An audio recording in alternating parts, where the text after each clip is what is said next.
Hi everyone, I'm the Wrathful Proser, and this is Noire Unscripted. And basically it's just me without a script. Usually the scripted things that I have will be more of the murder cases or the cases of writers and crimes they commit. This is more of that and things on the top of my head that I want to talk about and things like that.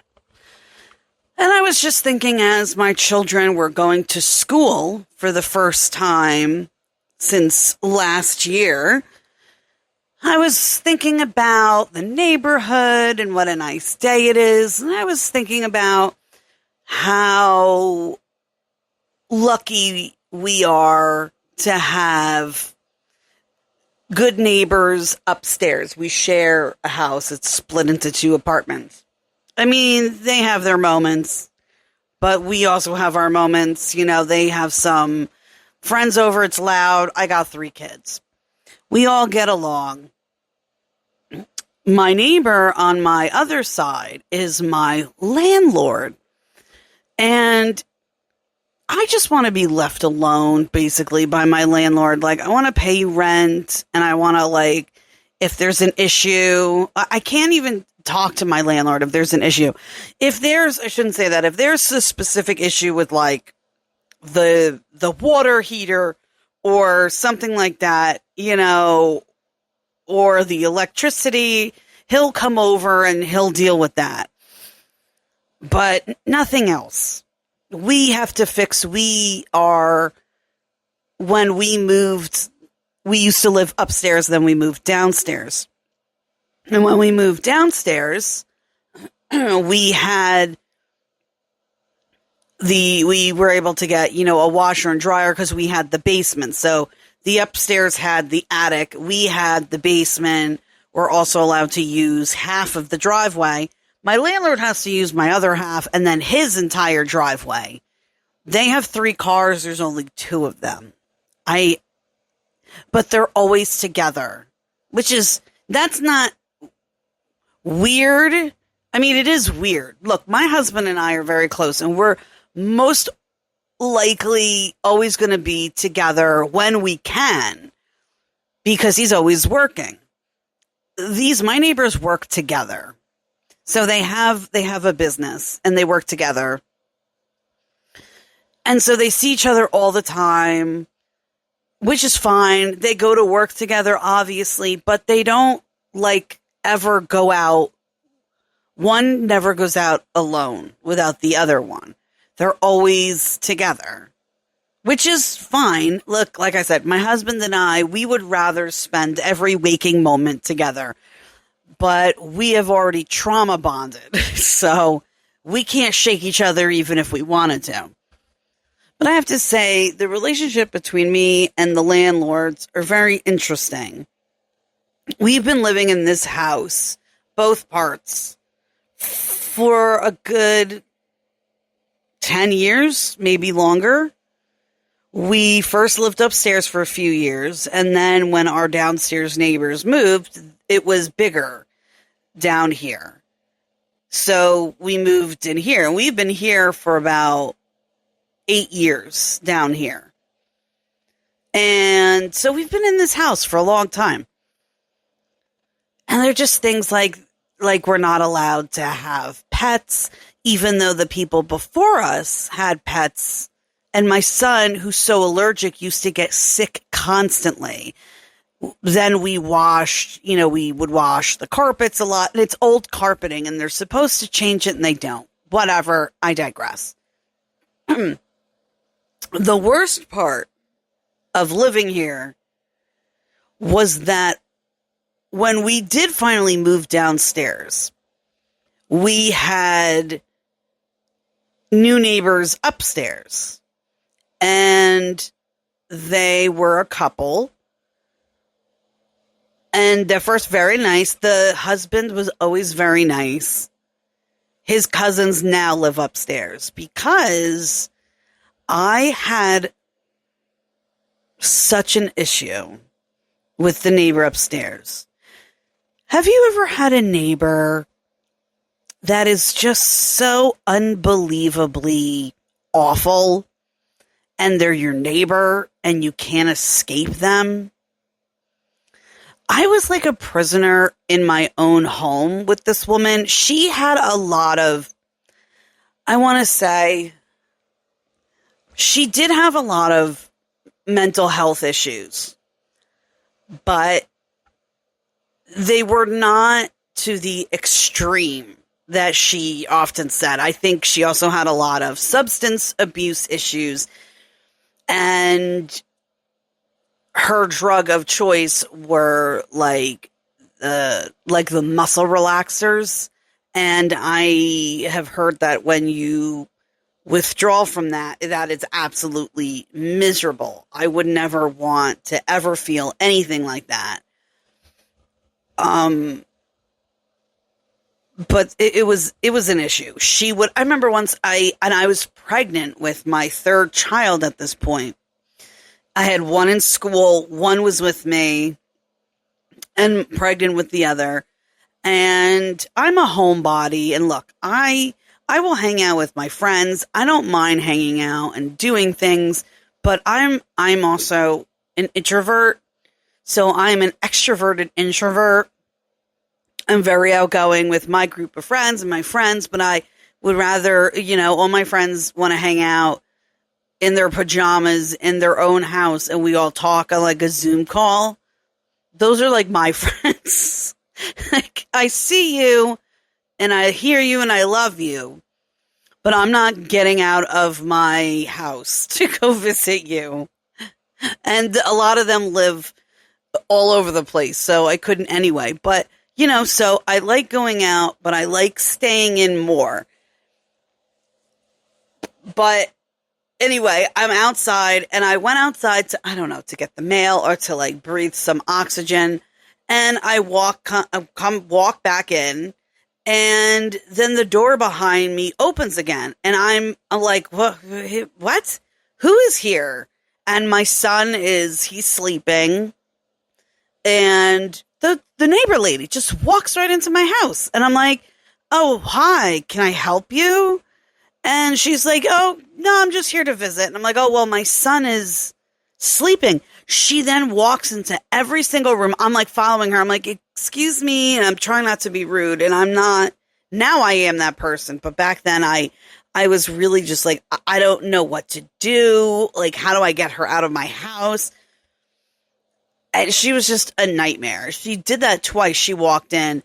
She would be constantly making noise. Like, she would be moaning, and it wouldn't necessarily be crying. And it was like, at first we felt obviously very bad for her, but then I started to watch her do it, and she would be doing, unfortunately, a lot of it for attention. She would also call the hospital and the cops on herself, constantly saying that she needed to go to the hospital. And I would watch these poor officers and this ambulance come. And at least once every 2 weeks, the same people just sit there. They just come and they get out of their cars and they just sit and they listen to her. And then they tell her there's nothing they can do for her. And then either sometimes they'll take her, and I would hope that they would take her. Number one, she needed the help. And number two, she was so loud. It was 24 hours a day of noise, of the walking. She would walk back and forth, and we would tell her and her husband, like, it's so loud that she would stomp. And she would stomp so loud that things down here would fall off the shelves. And I've never had that before, ever. And I have 3 kids, and that never has happened. This woman was just, and I felt for her because she had mental health issues. But, a lot of people use their mental health issues as an excuse. And that's not an excuse for how you're acting. I would never walk into a room and I don't know, yell and scream and throw things and say, sorry, it's my mental illness. I can't help it. That's not how that works. Yes, there are many people who can't help themselves with certain situations. But my God, I have had so many weird neighbors. I used to have neighbors that used to sell drugs where we used to live, and they tried to like break into our apartment. It's been a lot. We've had a very colorful existence with our neighbors. But this woman, she really took the prize. And I felt bad. Her husband would always just apologize. And then eventually their lease was up and they did not renew. And I complained about them to our landlord, and they're like, I don't know what you want me to do. And meanwhile, they're complaining, well, I can't have the cops here every day. People will think something's happening. Well, then kick her out. And he never did. And it wasn't because of the mental health thing, because my landlord does, like, he cares, but he doesn't. Because she would call him constantly, and I think he was just glad when they finally left. There was a time she called him, I think it was in the winter, and the heat went or something, and we were without heat, and they were also, and she kept calling him and asking when, or no, it was the power. That's what it was. It was the power, because it was a snowstorm, and we always know it's an old house. You know, the power comes and goes constantly. And we know that when there's bad weather, that we have to, that we have a generator and we have things just in case. And she kept calling my landlord, and he's like, what do you want me to do? Do you think I control the weather? And she could not understand why he could not fix the electric. So all she did was she was up and down the stairs, and there's a staircase. And this house is a 200-year-old house. So she's stomping up and down these wooden stairs for hours, mind you. For hours.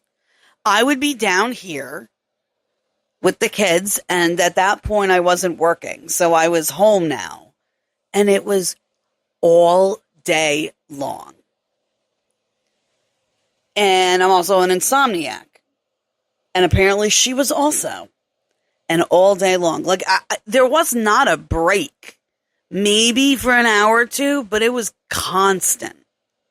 My God. God, aren't bad neighbors.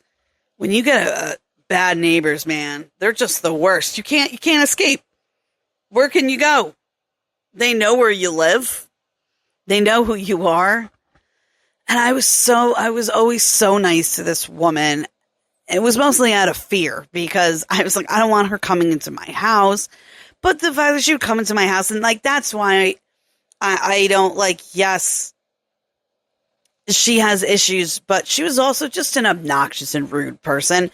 She'd come in, she goes, oh, I don't like this, or, oh, this is, this isn't a color I would do, and touching everything and waking my kid up from his nap, coming in and being like, oh, hi, hello, excuse me.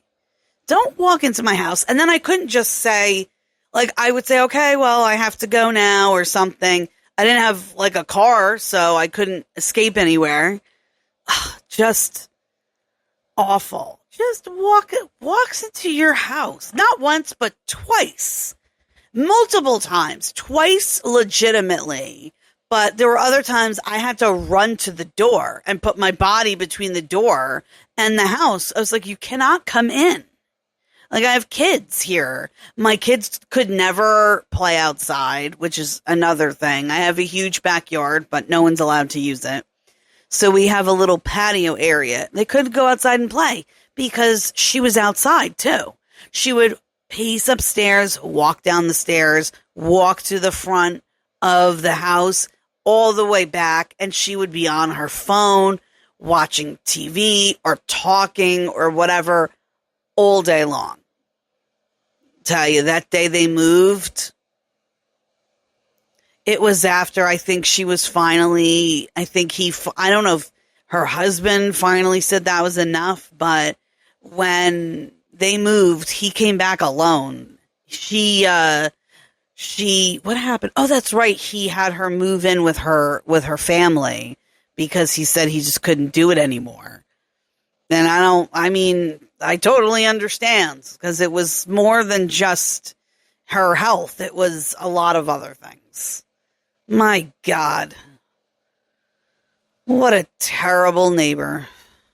A sad story, but I hope she is in a place where she can pace all day and nobody's underneath her watching all their stuff fall off their shelves.